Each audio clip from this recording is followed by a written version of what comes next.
Darius Acuff Jr. will be John Calipari's next NBA guard. This is Floor and Ceiling. Let's break him down. Darius Acuff has a high offensive floor with the ultimate potential to serve as his team's primary offensive engine. That's why he's around the top 15 to 20 range of my big board with the chance to climb into the back end of the lottery. Acuff can score at all three levels to an extent, handle a heavy playmaking load without turning the ball over, and he's proven this year that he can play both on and off the ball. Still, I have questions about Acuff's scoring profile and his overall long-term fit in today's NBA. As a small guard who will effectively be a non-defender, Acuff might need a near-perfect context to maximize his value if you select him as a top 10 pick or higher. In that sort of outcome, I think he needs to become one of the best guards in the league, and I'm not sure I can get there with him. That would start with improving his efficiency at the rim, but Acuff's finishing will always be capped by his athleticism. Acuff's current shot diet can also prioritize mid-range shots, which I would prefer to see move back into pull-up threes. Overall, Acuff is no doubt an amazing college player. He'll likely have a long NBA career as well, while putting up solid numbers, but at the same time, I can't shake how he feels somewhat like an anachronism in a league that keeps getting bigger, longer, and less forgiving of non-defenders. Going forward, I think Acuff's best path might be scaling down from more of a ball-dominant guard into a combo who can play next to other initiators.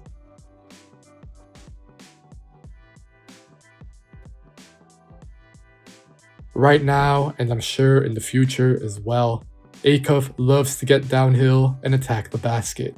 He's constantly putting pressure on the defense, and his volume at the rim is very impressive for a freshman guard. Acuff has a tight handle, and he's very safe with the ball in his hands. He's not exactly a blow-by threat, but he uses his low center of gravity and body control to really good effect. Acuff's runners are encouraging as well.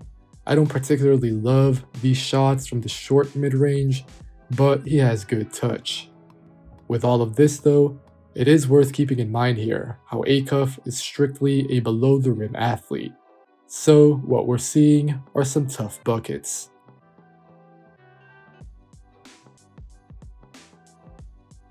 The Arkansas freshman definitely has 3-level scoring potential. He's shooting about 39% on pull-up twos, where he likes to get to the elbows with good balance.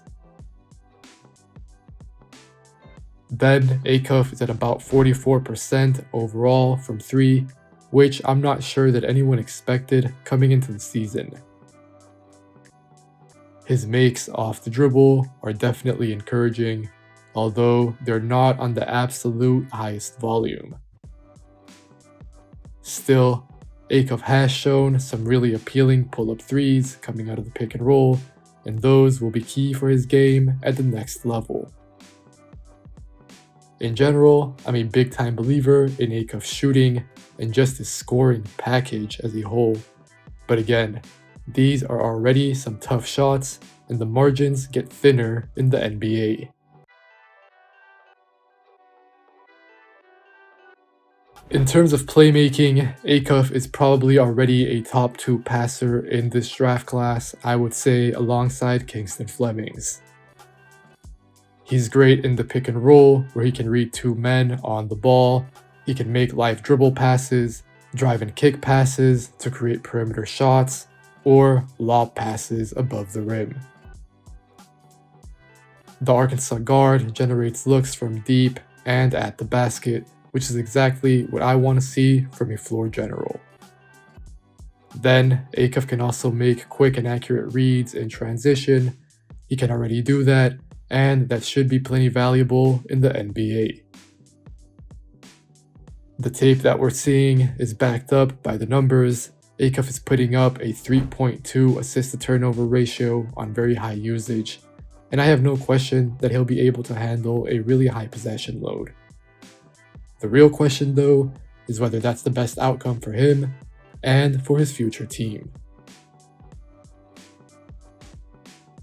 A huge part of why I buy Acuff's offense, and especially his scoring floor, is what he's shown off the ball this season as a freshman. Now, this has primarily come as a spot-up shooter, although I do think he's had some solid moments out of handoffs and such. Until now, Acuff has made about 50% of his catch-and-shoot threes. Don't get me wrong, that doesn't seem sustainable, and I do think that will go down, but the numbers along with the film make me confident that Acuff can take spot-ups to a pretty good level. This, plus his overall feel, should allow him to share playmaking duties alongside other bigger initiators in the NBA and be a fairly scalable combo guard.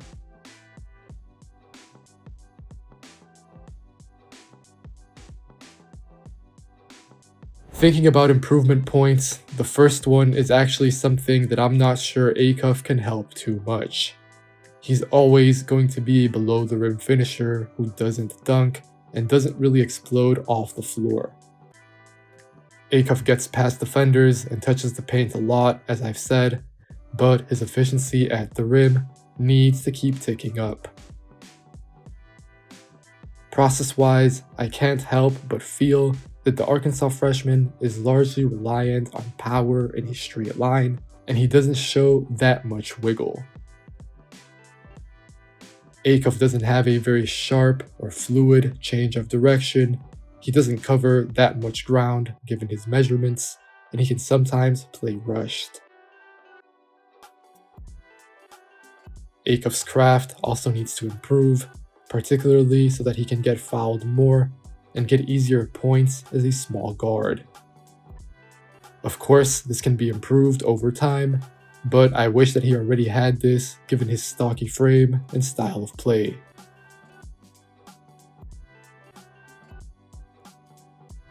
Then, a huge issue is that Acuff flat out doesn't defend anyone on or off the ball. Navigating screens is very tough for him, and picks remove him from the play in nearly every instance.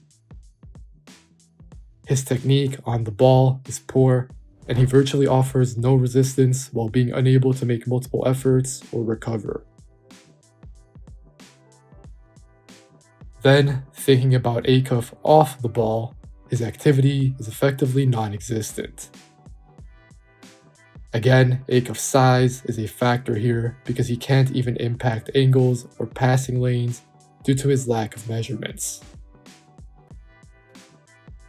On top of that, he might fall asleep or ball watch while he operates off the ball. This lack of production is reflected in Acuff's advanced stats, but I'm honestly more focused and concerned about his process or lack thereof. Again, I think that he needs to become almost unstoppable on offense to overcome what he'll take away on defense in the modern NBA.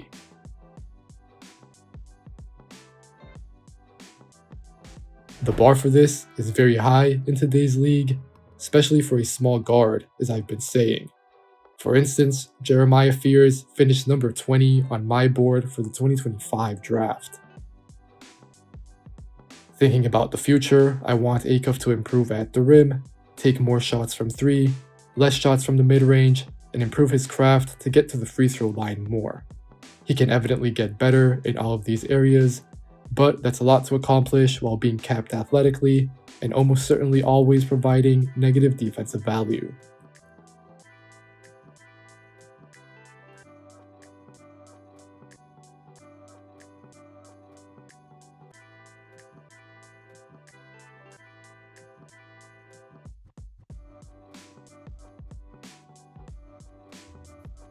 As always, if you enjoyed this video, make sure to leave a like, make sure to leave a comment telling me what you think of Darius Acuff, subscribe to the Floor and Ceiling Substack, and if you want to watch more content like this, make sure to subscribe to the channel as well.